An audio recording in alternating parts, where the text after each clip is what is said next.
Stop telling this girl that she's not attractive to you.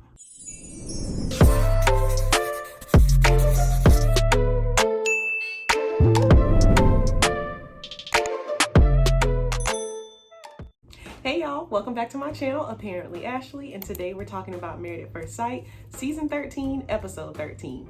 So on this week's episode, all of the couples met with either Dr. Pepper or Pastor Cal, and they talked about any unanswered questions that they might have that will affect their decision on decision day. And then afterwards, all the spouses met up with each other, and then they debriefed what they talked about with DP or PC. So let's go ahead and get started with the first couple. All right, we're gonna start with Brett and Ryan. So Brett met with Pastor Cal and Ryan met with Dr. Pepper. And let me first say that everyone else dressed up for their meetings and Ryan showed up in a t-shirt. And I was like, why are you such a white man? Why'd you do this? Anyway, so Pastor Cal talked to Brett about like, you need to ask him, when did he give up on his marriage? And like, what did he think his wife was going to look like? And you can tell that Brett's reaction was kind of like, I don't really know if I want to know the answer to those questions, because she was saying that like the honeymoon was a honeymoon, like everything was good, and it was even good for like a week after they got back from the honeymoon, but there was like this shift in him and she just doesn't know what happened. So she kind of knows when he gave up, but she doesn't know why. And even though she tells him that she just wants the truth, I don't really think she can handle the truth. So meanwhile, Ryan's talking to Dr. Pepper. She's telling him that you're hanging on to all these negative things about Brett, but you're not saying anything to her. So like, how can she even fix these things and grow from it if you're just over here like keeping a mental checklist of all these things that are wrong with her? And he was like, okay, like, you know, I can work on being more vocal. But I'm like, Ryan, you know your mind is already made up. Like, you telling Brett things that she needs to work on, like being a freaking slob, is not going to make you like this girl, because you're already checked out. He is out the door, okay? So when they meet back up together to debrief what happened, they were both just beating around the bush again. So he's asking her like, what did Pastor Cal tell you? And she's just like, you know, it was mainly focused on me and like asking you questions. And he's like not being vocal about how he really feels. And so they're both just sitting there awkwardly, which is literally how their entire relationship has been. Like, I can't remember if it was Dr. Pepper or Pastor Cal who said it, but like, they literally do not know each other. Like, they are just married on paper and that is it. Like, I don't know. It's just so weird, such a weird vibe. Brett did end up meeting with Ryan's sister, and she planted this little seed in her head saying like, maybe he's distracted from his past, because like if things were good on the honeymoon and then he came back to Houston and now things aren't good, like maybe it's somebody else. And I'm like, girl, why you about to plant that seed in this girl's head, making her think all that? I know that's gonna be some drama later on down the line. So all right, next let's talk about Rachel and Jose. So first, why did Jose hug Dr. Pepper like that? It looked so awkward. Jose met with Dr. Pepper, Rachel met with Pastor Cal. Of course, Rachel was like, this is the man for me, like it couldn't get any better than this. And Jose was saying how this is so great, but then they both talked about like the downfall they had about the whole argument and getting locked out the house accidentally, all this stuff. So Dr. Pepper called Jose out on being controlling and saying like, I know that how you've lived your life has worked for you, but like you have to understand that how she lives her life has been working for her and she feels secure in that. So you need to be understanding, okay? And Rachel has talked about how like, you know, he showed this very like vindictive side of him when we had that argument, and like, I don't know if that's like really who he is, like what triggers him to get like that. So Pastor Cal was like, okay, well, clearly you need to ask him those type of questions. Jose was saying like, you know, I don't want to be nervous that like whenever we have an argument, my wife is just gonna bounce. And I was like, first of all, you told your wife to leave and then you locked her out so she couldn't even come back. And then also when she was like, I'm done with this marriage, it's because you were being completely unapologetic. Like, so of course she left. Like, why would she handle the conversation in the amazing way that she did just for you to act the way that you were acting? Like, what? I would have left too. Anyway, they meet back up, debrief what they talked about, and Jose was saying that, like, you know, it triggers me when having arguments, because I saw my parents go through a divorce, and so I just try to do the complete opposite of what they did. They must have had like a lot of arguments and fighting and stuff like that. So he's like, the opposite is for me to just not respond. But I'm like, no, there is a healthy middle ground here somewhere that we need to find. And so he was like, I'll work on just like verbalizing that, like, I need space right now because like it's the heat of the moment. I don't want to say something I don't mean or do something that I shouldn't do, like lock you out the house. And she was saying, like, you know, it is just in her nature to just like leave at the first sight of an argument and stuff. And I was like, girl, I wish she didn't agree to that, because I was like, you had every reason to leave in that moment because he was being such a pain. I wanted to say another word, but I'm gonna say a pain. But I mean, they seemed all fine and dandy after that. So let's move on to Myrla and Gil. So tell me why Myrla showed up to this meeting tipsy. Like, I guess she was just hanging out with her friends beforehand.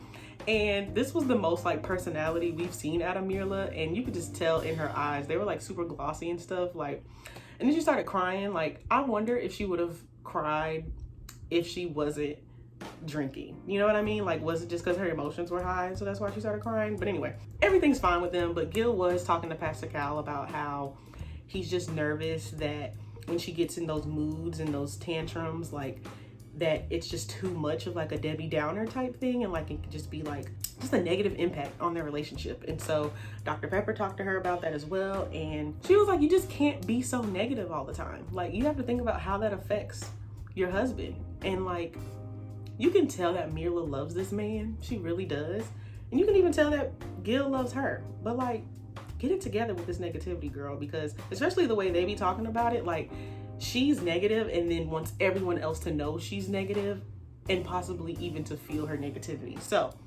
when they met back up together, they talked about her moods and tantrums and stuff. And Gil was like, hey, so next time you get in a little funk, how about you just try being more affectionate, because then that will distract you from whatever just pissed you off. And she was like, good point. Like, just come over here and give me a hug when you feel a little mad, okay? Because I bet you won't be mad anymore after that. I think that was a good suggestion. They are the fave couple of the season. I love them. Yay, Myrla and Gil.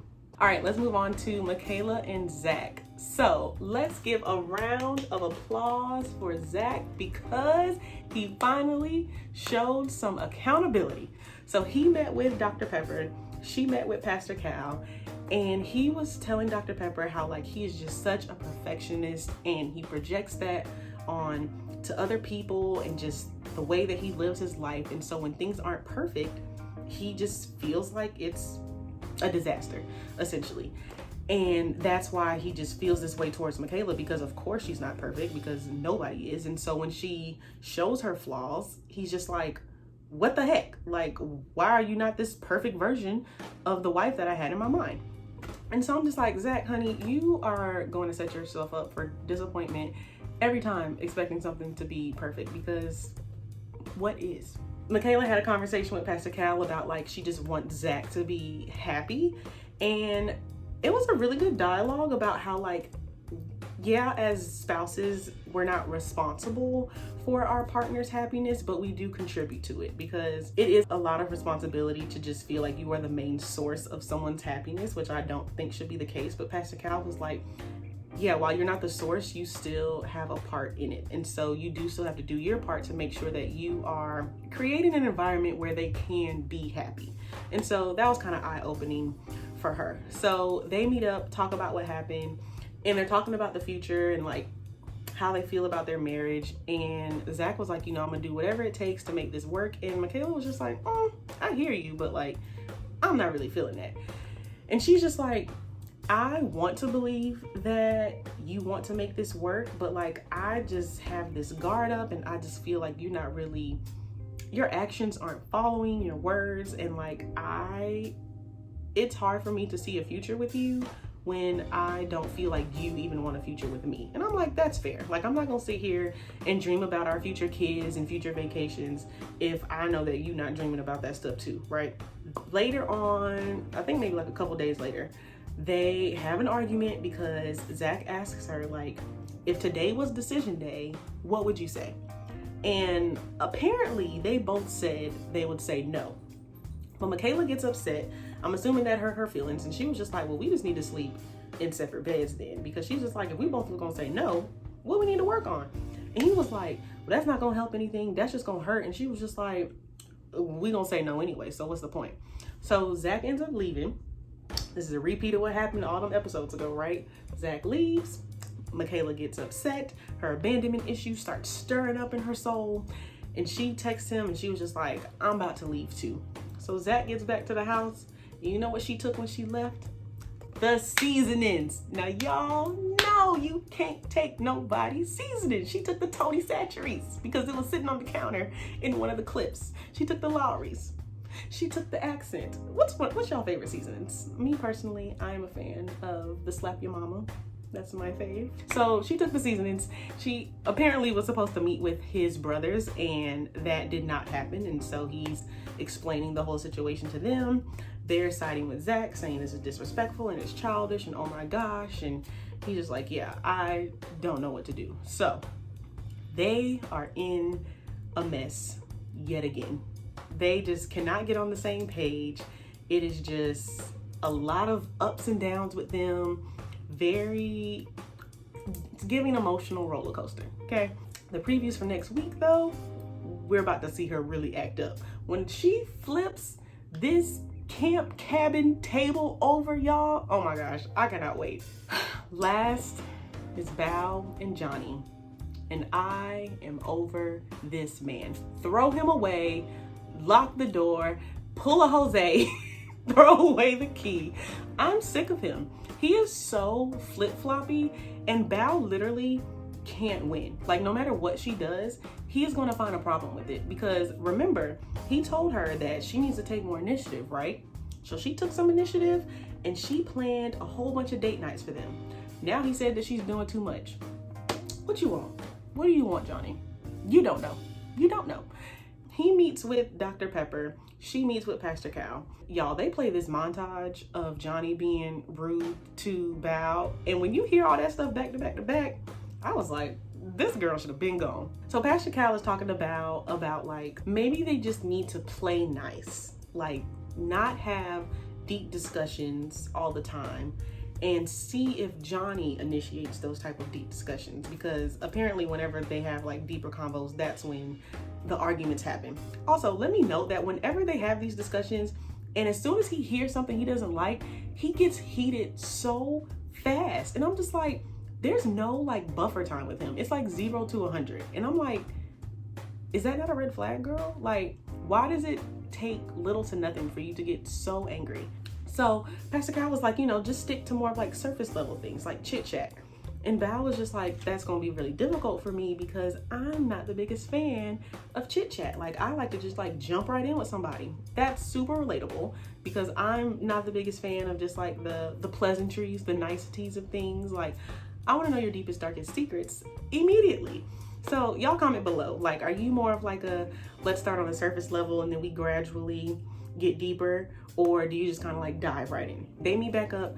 They're talking about their conversations with the experts. Bao stood up for herself and she was just like, I don't want you to talk to me the way that you've been talking to me ever again. Like, I deserve so much better than that. And I was like, go girl, stand up for yourself. And he was like, okay, like, I can respect that. And you know what he did? Like 2 seconds later, literally told her that he wasn't attracted to her when they met each other like 15 years ago or whatever. And I'm just like, stop telling this girl that she's not attractive to you. Like, what? Where is the couth? It doesn't exist. Like, and he thinks that like, he's that person who's a victim of the brutal honesty thing. Like, I mean, I'm just being brutally honest. Like, you're way more focused on the brutal part than the honest part. Like, he's like, I'm just saying what's on my mind. I just put it out there. You need to have some tact when you do so, Johnny. You can't just say these things all willy-nilly and then be confused when someone gets upset. What? So they're a mess. I'm over him. Throw him away. All right, y'all, that wraps up my reaction for Married at First Sight, season 13, episode 13. If you're not already subscribed to my channel, go ahead and hit that button below and go ahead and give me a thumbs up while you're down there. Don't forget to comment below any answers to my questions or just how you felt about this week's episode. Thanks for watching, and I'll see y'all next week. Bye.